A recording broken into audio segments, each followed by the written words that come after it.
boys and girls. We're going to do The Secret Zoo. Today I'm going to read chapters 13, 14, and 15 because they're really short, okay? So let's start out with 13. Ella on the Run.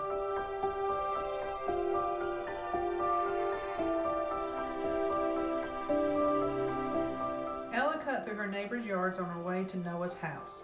She hurdled the hedges of Mrs. Ryan's yard and dodged the lawn ornaments at Mrs. Pierre's. She jumped fences and ducked the tree limbs. Once a branch snagged her earmuffs and she had to turn around to snatch them back. As she neared Noah's house, she saw someone in the driveway. It was Noah. He was climbing onto his bike. "Noah!" she called out. "Noah, wait!" But Noah sped out of sight before she could get his attention. Ella ran into Noah's yard and happened to kick something on the lawn beside the mailbox. She picked it up. A pouch. She poked her fingers inside and found it empty. "Something was in here," she said. "Something important." She spun around and took off to find Richie, who lived on her street. She went back home the same way she'd come. But this time, when she cut across Mrs. Pierre's lawn, she crashed into a pink flamingo and flattened it to the ground.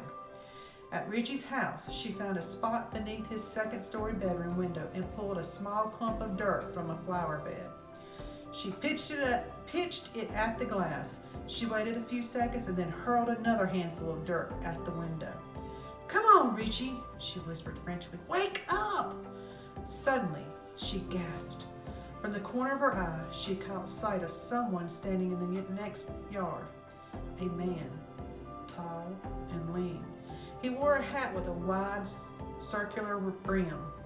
He had broad shoulders and a long, dark trench coat.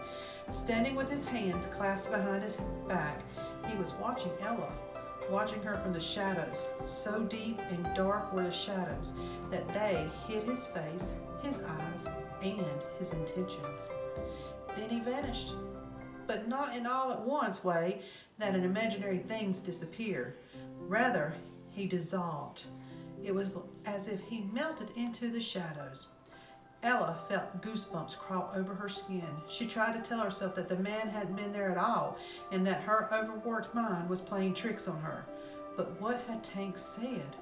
Beware of the man who lives in the shadows.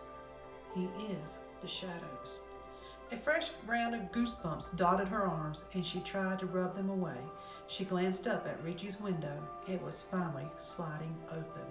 Chapter 14. At Richie's house. Richie sat up in bed and listened. Seconds later, he heard it again, a soft thump against his window. He jumped out of bed, flicked on the lights, and opened the window. Someone was standing in his yard. "Richie!" "Who's out there?" "Richie, it's me." "Ella? We've got a big problem. It's Noah. I think he's going in." "Into the zoo?" "No, the bathroom." She tossed up one more clump of earth. It missed Richie but sailed through the window and landed in the middle of his pillow. "Of course the zoo." "When?" "Right now." Richie thought about this for a moment. Then he said, "What are we going to do?" "The only thing we can do," Ella said. "Go in after him." "Seriously?" "Dead serious," Ella slid backwards, saying. "Meet me in my front yard. Give me 2 minutes so I can get dressed." Richie didn't move. He stood in silence and stunned. "Richie!" He took a breath. 2 minutes, he said at last. "Gotcha." Ella took off across the lawns. Her open jacket trailed behind her like a short cape. Richie remained still for another moment. "I can't believe this is happening," he muttered. He started to close the window and stopped. Something was moving on the lawn next door. Richie peered into the darkness, but he saw nothing. "Hello?" he called out of the window. The wind murmured, but that was it. "Who's there?" No answer. He was certain that he'd seen something. A man with a strange hat. "Forget it," he said at last. He closed the window, jumped into his clothes, and prepared for the next event, whatever that might turn out to be. Chapter 15. The Key. 50 feet from the zoo gate, Noah stopped pedaling. He coasted silently to the entrance, dismounted, and ducked behind the bushes. Beside the gate was a glass booth. Inside, a light and a small TV were on, but the guard wasn't there. Noah crouched down and ran toward the gate, pulling his bike beside him. He plucked the gold key out of his pocket and poked it in the slot. It didn't fit. He turned it over and tried again. No luck. "Come on, you stupid thing." He heard a cough. Inside, a guard was coming toward him. Noah tried to force the key in. Even the tip didn't fit. "Come on, come on, come on," he muttered. "Don't do this." Another cough, this time much closer. Noah heard the man's feet shuffling. "Fit, you stupid!" And something magical happened. The key transformed. Its ridges melted and its bumpy edge became smooth.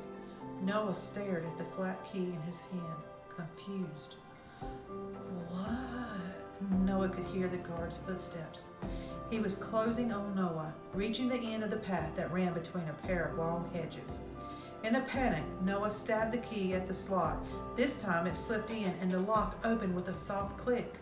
When he pulled the key out, the sharp ridges were back. "No way," he mumbled. Seconds before the guard rounded the hedge, Noah grabbed his bike, slipped through the gate, and coasted into the shadows. He was inside, at least part of the way. All right, boys and girls, that was the end of those chapters. What do you think is going to happen? Is Richie and Ella going to get to him in time? Or is the guard going to catch Noah? What do you think? You got to stay tuned to chapter 16. Ella and Richie have a great fall.